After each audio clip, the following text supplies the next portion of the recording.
নেতৃবৃন্দ এবং সম্মানিত উপস্থিতি, জাগ্রত বিবেক সাংবাদিক বন্ধুগণ, আসসালামু আলাইকুম ওয়া রাহমাতুল্লাহি ওয়া বারাকাতুহু। বাংলাদেশের ইতিহাস 28 অক্টোবর একটি জাতির গৌরবের একটি দিন এবং বাতিলকে লাঠি এবং বৈঠার আক্রমণ, সশস্ত্র আক্রমণকে স্বল্প সংখ্যক মানুষ, হাজারো মানুষকে মোকাবেলা করা, এটাকে অনেকটা বদরের যুদ্ধে মুসলমানদের দুঃসাহসের কথা আমাদের স্মরণ করে। এবং সেদিন বদরের যুদ্ধে আমাদের বিজয় হয়েছিল 28 অক্টোবর। সেই সংগ্রামী জনতার বিজয় হয়েছিল, মিথ্যা পরাজিত হয়েছিল। আওয়ামী লীগ সেই পরাজয় থেকে আরো বেশি হিংসা এবং স্বৈরশাসনে পরিণত, যার পরিণতি আমাদের জুলাই এবং অক্টোবরে একটি মহা বিজয়ের মাধ্যমে এবং আওয়ামী লীগের দেশ নেতৃবৃন্দ দেশ ত্যাগের মাধ্যমে তার সমাপ্তি ঘটেছে। পৃথিবীর ইতিহাসে নাকি এরকম কোনো ঘটনা নাই, একটি রাজনৈতিক পরাজয়ের পর একটি দলের কেন্দ্রীয় কমিটির কোন সদস্য আর সে দেশে ওপেন নাই, একজনও না। 300 জন এমপি, একজনও ওপেন নাই। কোন জেলা সভাপতি ওপেন নেই, কোন উপজেলা সভাপতি ওপেন নেই। এরকম একেবারে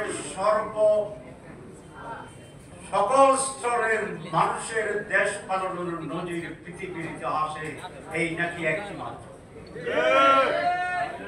আমরা ফেসিবাদকে ভয় পাইনি, আমরা সংগ্রাম করেছি, লড়াই করেছি, লড়াই বিজয়ী হয়েছি। শুধু আজকে যারা ফেসিবাদকে ফিরিয়ে আনার ষড়যন্ত্র করে আমাদের উপরে দায় চাপের ব্যবস্থা করছেন, তাদেরকে বলতে চাই, পুরানো ফেসিবাদ যদি আবার আসতে চায়, আবার লড়াই করব, পরাজিত করব ইনশাআল্লাহ। আমরা ভয় পাচ্ছি না। আর নতুন কেউ আবার নতুন করে ফেসিবাদ হওয়ার জন্য যে চেষ্টা করছেন, তাদের পরিণতিও বিগত ফেসিবাদের চেয়ে ভালো হওয়ার কোনো কারণ থাকে। বিএনপি আজকে কি নিয়ে লড়াই করছে? তারা মাসের পর মাস আমাদের সাথে এক হয়ে 31টি দল মিলে আমরা সংস্কারের একটি রিফর্মসের জায়গায় ঐক্যবদ্ধ হয়েছে। বিএনপিও সেখানে ঐক্যবদ্ধ হয়েছে। তারা সনদে সিগনেচার করেছেন। আমি আর সালাউদ্দিন সাহেব 100 পাচ্ছিলাম, দুজনকে 100 পাই বসাইতে আপনারা দেখছেন, একসাথেই তো ছিলাম, একসাথেই তো আমরা ঐক্যবদ্ধ হয়েছি। আবার যেদিন সাইন হচ্ছে সেদিনও আমি আর ফখরুল সাহেব একসাথেই ছিলাম, পাশাপাশি আপনারা দেখছেন। এবং সম্ভবত ওনাদের ড্রেসটা আমার চেয়ে বেশি পরিপাটি ছিল, মানে হাসি খুশি ঈদের মতো নতুন ড্রেস করে ওনারা সিগনেচার করছে। এমন না যে ওনাদেরকে কেউ দড়ি বাঁধিয়ে আনছে জোর করে, ওনাদের চেহারাটা খুব বলে সিগনেচার করার সময় কলম কাঁপছে, এটাও দেখি। মানে স্বতঃস্ফূর্তভাবে বুঝে শুনে দীর্ঘদিন একমত হয়ে আলোচনা করে ওনাদের স্ট্যান্ডিং কমিটিতে পর্যালোচনা করে ঐক্যমত্যের ভিত্তিতে তারা সেটা সাইন করেছে। হঠাৎ কোন এক রাতে ওনারা কি স্বপ্ন দেখেছিলেন জানি না, সকালে সেই উল্টাপাল্টা কথা শুরু করে, এবং যেগুলা বলছেন সেগুলো কি আমার সঙ্গে তো বেশি নাই।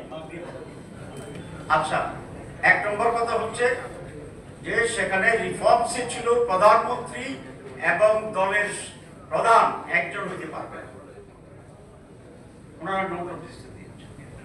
2, কোন ব্যক্তি একাধারে 10 বছরের, তার হোল লাইফ টাইমে 10 বছরের বেশি প্রধানমন্ত্রী হইতে পারবে। এগুলো যদি অ্যামেন্ডমেন্ট হয় তাহলে স্বৈরাচারী চরিত্র এবং স্বৈরাচার হিসাবে আবির্ভূত হওয়ার সুযোগটা থাকে না। এটার বিরোধিতা করা মানে কি, যে ওনারা আবারও স্বৈরাচার হওয়ার একটা চিন্তা ভাবনা মাথায় আছে। দীর্ঘদিন ক্ষমতায় থেকে আবার আমরা যেটা বলি ফ্যাসিজমের যে কথা বলি, ফ্যাসিজম কিভাবে তৈরি হয়? ফ্যাসিজম তো আকাশ থেকে পড়ে না। পৃথিবীর কোন লোক দেখছেন যে হঠাৎ করে আকাশ থেকে একটা ফ্যাসিজম, ওই যে বিমান উপরে ধ্বংস হয়ে গেলে যেরকম পড়তে থাকে, এরকম ফ্যাসিজম পড়ছে, এরকম কোন চিত্র সাংবাদিক ভাইরা দেখছেন কিনা? ইতিহাসে লেখা আছে কিনা? কোন সাক্ষী আছে কিনা? তো ফ্যাসিজম তো নিজ মাটি থেকে, শাসন থেকেই গড়ায় কখন? যখন এক ব্যক্তির হাতে অসম ক্ষমতা থাকে। আমরা তো সেটাই চেঞ্জ করে দিয়েছি, দেশের মানুষ তো সেটাই চাচ্ছে। তাহলে বিএনপি ভিতরে ভিতরে আবার ফ্যাসিস্ট হওয়ার একটা খায়েশ আছে মনে হচ্ছে, যেই কারণে ফ্যাসিজমের যে রাস্তা আমরা সংস্কারে বন্ধ করতে চাইছিলাম, এগুলো আমরা বন্ধ করতে দিচ্ছি না। তার অসুবিধাটা কোথায়? যে একজন ধর্মসেবী থাকবে না, এতবার প্রধানমন্ত্রী হওয়ার ইচ্ছা থাকার দরকারটা কি? দেশ ভালো চালান, দেশ যদি ভালো চালান, সৎভাবে চালান, গুড গভর্নেন্স হয়, তো 5 বছরও কোনো প্রধানমন্ত্রী থাকতে পাইবে না, চাইবে না। কারণ তার উপরে দেশ শাসনের এত দায়িত্ব এবং বোঝা, সে করলে যে আমার 5 বছর পরে আমার ছেড়ে দেবে, তাহলে 10 বছর তো তবু আমরা বলছি থাকতে পারে না।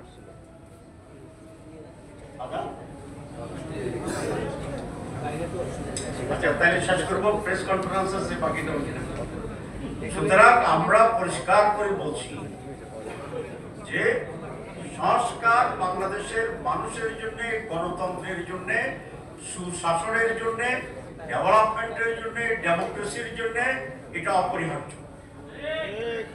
এখানে আমরা কোনো আপোষ মানি না। মাননীয় প্রধান উপদেষ্টার কাছে আমি গতকাল, আগে যেরকম খোলা চিঠি ছিল না, খোলা চিঠি, আমি কালকে একটা খোলা ভিডিও দিছি। আপনারা কেউ করছেন? আমি সেখানে বলেছি, মাননীয় প্রধান উপদেষ্টা, আপনার এই শাসনামলে আপনার উল্লেখযোগ্য এমন কোন কাজ আপনি করেননি যে কারণে মানুষ আপনাকে স্মরণ করে। হাসিনা 14 বছর ছিল, বিএনপি বোধহয় 19 বছর ছিল, আপনি 13 মাস ছিলেন। এরকম একটা শাসন ক্ষমতা আপনি আছেন। সংস্কারটা যদি আপনি ঠিক মতো করে দিতে পারেন, তাহলে আপনি নোবেল লরিয়েট হিসেবে, একজন ব্যতিক্রমধর্মী শাসক হিসেবে বাংলাদেশের শাসনের ইতিহাসে আপনার নাম নেবেন। সংস্কার মাইনাস ডক্টর ইউনূস 0, সংস্কার প্লাস ডক্টর ইউনূস হিরো। আমরা আপনাকে হিরো হিসেবে দেখতে চাই। কারো চাপে আপনি মাথা নত করবেন না, কারণ চাপে যদি আপনি হেরে যান, মহাবিপদ। একদিক থেকে চাপ দিলে এদিকে যাবেন, হেলে আরেক দিকে যদি চাপটা একটু জোরে হয়, তাহলে তো আবার এরকম ফিরে যাবে। তাহলে আপনাকে সারাদিন এরকম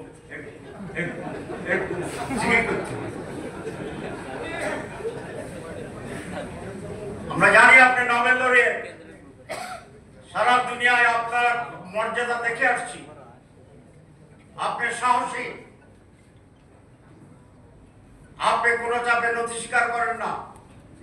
ভারতের মতো বিশাল রাষ্ট্রকে আপনি বিদ্যাঙ্গুলি দেখাই দিচ্ছেন, আলহামদুলিল্লাহ। এখানেও আপনি যে মহান কাজটি আপনি উদ্যোগ নিয়েছেন, আপনার কমিটমেন্ট ছিল 3টি: সংস্কার, বিচার, নির্বাচন। ওই 2টা করলে না সিরিয়ালে 3 নম্বর আসে। আপনি 1 থেকে 3-এ যাবেন না, আপনি 2 থেকে 3-এ যাবেন না, 3-এ যাবেন। আপনি 1 থেকে 2-এ আসেন, 2 থেকে 3-এ আসেন। আমরা সকলেই আপনাকে মাথায় নিয়ে ফেব্রুয়ারির মাসে 1-2 শেষ করে 3 নম্বরের একটি উৎসবমুখর নির্বাচনে আপনার স্বপ্নের সেই বাস্তবায়নে সহযোগিতা করব। আর